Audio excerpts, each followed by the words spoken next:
We live in an age of huge technological and scientific advancements. Today, our entire globe is connected with a vast network of internet. We can land rovers on Mars, we can accelerate tiniest of all particles to unbelievable speeds and smash them. We can do a lot of things which we did not even think about a few years ago. But there is one single subject which is the reason behind all these things. It is none other than mathematics. It is shocking that mathematics is so efficient in explaining our physical world, and that is why it is called the language of the universe. What is mathematics? Mathematics is the science that deals with a quantity, shape, logic, and arrangement. Math is all around us and in everything we do.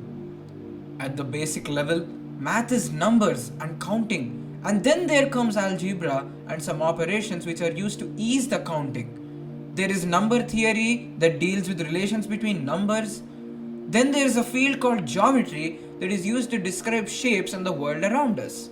There is calculus which is used to track continuous changes around us and was first applied to build the orbits of planets by Newton. Another major part of math is probability, whose application can be seen in predicting the position of an electron. Like that, math has been used in everything right from an electron to planets and universe. Since the beginning of recorded history, mathematic discovery has been at the very forefront of every civilized society and in use even in the most primitive of cultures. So that begs the question, is math just used to describe the world, or is the world itself math?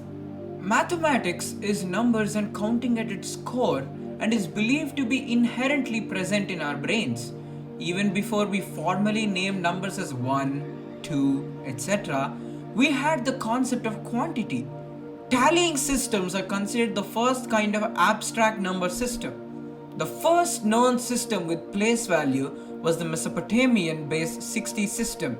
The current numbers, that is 0 to 9, are called Hindu-Arabic numerals. These numbers were first developed in India in around 500 AD and were later modified into Arabic numerals, which are the current version of numbers. One of the first tools for counting, the abacus, was invented around 1200 BC in China and was used in many ancient civilizations, including Persia and Egypt. But when did it actually become an organized science? It was during the classical Greek period of 600 BC to 300 BC. It was in this period when algebra came into existence as well. The Pythagorean theorem also came into existence in 525 BC, which is in this same period. People don't really know the inherent existence in this vast universe, and we will have to touch base on it. So let me take you through a few things in nature which are so much connected with these mathematical things that it will shock you. Take flowers for example. There are a lot of flowers on the planet and you see them every now and then. But have you ever observed any pattern in the number of petals in these flowers? Look very keenly. 1, 2, 3, 5, 8, 13, 21, 34. This is nothing but the Fibonacci sequence we've known for most of our high school years. Why is the number of petals in this series relevant? Though there are theories which explain this, sadly we still don't have a perfect answer.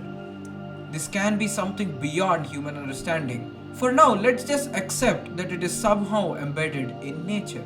Now you might think that this can be a coincidence, and for those who do, let me show a few more places where Fibonacci sequence is present. The spirals in the scales of a pine cone are in the Fibonacci series.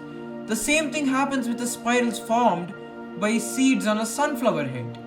The number of spirals on the head of Romanesco broccoli is also a Fibonacci number.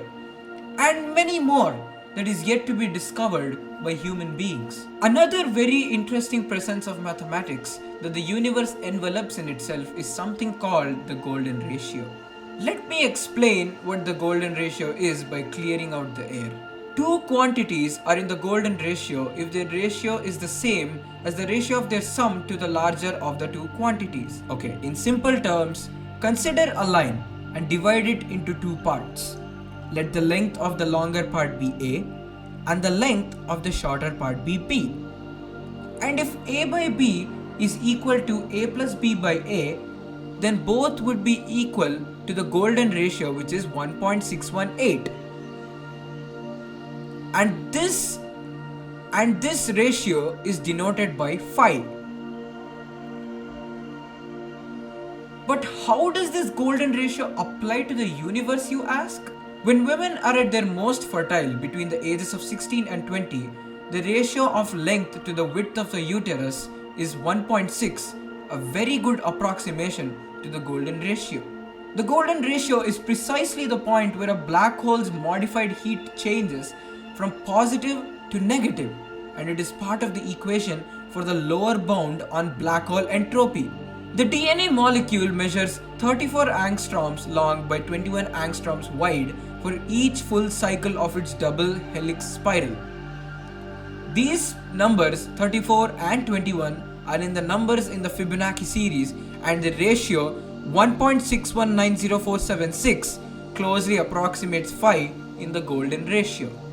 Another interesting and familiar constant is pi, which is used in a lot of calculations across mathematics and appears in a lot of physics equations. We already know pi is very much there in circles, in related shapes, and in a lot of physical equations. But our focus from the very first second of this video has been how math is a subject which is not restricted to a book, but is a subject that lies in every domain of this physical universe. For example, it is observed that the ratio of the length of a river from source to mouth and the distance between source and mouth is a little greater than 3. Though it is different for different rivers, the average comes to be 3.14, which is a pretty good approximation of pi. Take any periodic process right from heartbeat to breathing to waves, pi is encountered everywhere. The last thing that we'll be touching base on for this video are fractals. Fractals are infinitely complex patterns that are self-similar across different scales. They're created by repeating a simple process over and over and again in an ongoing feedback loop. There is a whole branch of mathematics behind these terms known as fractal geometry. Fractals are found literally everywhere in nature. The best example of fractal appearing in nature is a snowflake. Romanesco broccoli, which was mentioned above as well, is also a very good example of fractal geometry. Concluding this topic, I'd like to say that mathematics is much bigger than a course that we take up at school or college. It is claimed by a lot of students even to this day that math is one of the toughest subjects there is. I can just say one thing. Once we understand that math lies in every corner in the universe, we look at this subject from a much different perspective. Then the math course that we take up at schools won't even be a challenge. Be more open to accepting that kind of change. Life then becomes a lot more easier than ever. I hope you enjoyed this video. Please like and share this video, and before you leave, don't forget to subscribe. Thank you.